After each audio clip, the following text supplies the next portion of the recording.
Crime reporters TV ન્યૂઝમાં આપનું સ્વાગત છે। મોરબીમાં ભાજપની ચૂંટણી રેલીમાં ટ્રાફિક નિયમોનો સરેઆમ ભંગ, કાર્યકરોએ જોખમી સવારીને ઘોંઘાટ કરતા વાહન સાથે કર્યું શક્તિ પ્રદર્શન।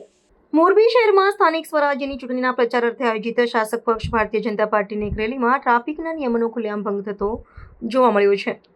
પ્રાપ્ત અહેવાલો અનુસાર શહેરના વોર્ડ નંબર 3માં ભાજપના ઉમેદવારોના સમર્થનમાં યોજાયેલી દ્વિચક્રી વાહનો અને મોટર કારની વિશાળ રેલીમાં માર્ગ સલામતીના નિયમોની સરેઆમ અવગણના કરવામાં આવી હતી, જેના કારણે સ્થાનિક નાગરિકોમાં ભારે આશ્ચર્ય અને રોષ વ્યાપી ગયો છે। આ શક્તિ પ્રદર્શન દરમિયાન રાજકીય પક્ષના કાર્યકર્તાઓ અત્યંત જોખમી રીતે વાહનો હંકારતા નજરે પડ્યા હતા। ખાસ કરીને કર્કશ અને મર્યાદા બહારનો ધ્વનિ ઉત્પન્ન કરતા સાયલેન્સર ધરાવતા મોટરસાયકલો તેમજ કારના દરવાજા અને છત પર બેસીને જીવલેણ સવારી કરતા યુવાનોએ કાયદા અને વ્યવસ્થાની મજાક ઉડાવી હતી। સામાન્ય નાગરિકો પાસેથી નજીવા નિયમ ભંગ બદલ આકરો દંડ વસૂલતું વહીવટીતંત્ર રાજકીય પક્ષની રેલીમાં ખુલ્લેઆમ થતા પ્રહારના ગંભીર નિયમ ભંગ સામે મુખપ્રેક્ષક બની રહેતા તંત્રની નિષ્પક્ષ કામગીરી સામે ગંભીર પ્રશ્નાર્થ ઊભા થયા છે।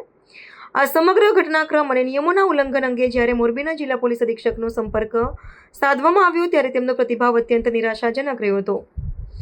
જિલ્લા પોલીસ વડાએ જોખમી સવારી અને ઘોંઘાટ કરતા વાહનો સામે સ્વયંભૂ કાર્યવાહી કરવા અંગે સીધો ઉત્તર આપવાનું ટાળ્યું હતું। તેમણે માત્ર એટલું જ જણાવીને જવાબદારીમાંથી હાથ ખંખેરી લીધા હતા કે જો ચૂંટણી આચારસંહિતા ભંગ અંગેની કોઈ સત્તાવાર ફરિયાદ મળશે તો જ સંબંધિત કાયદેસરની કાર્યવાહી કરવામાં આવશે।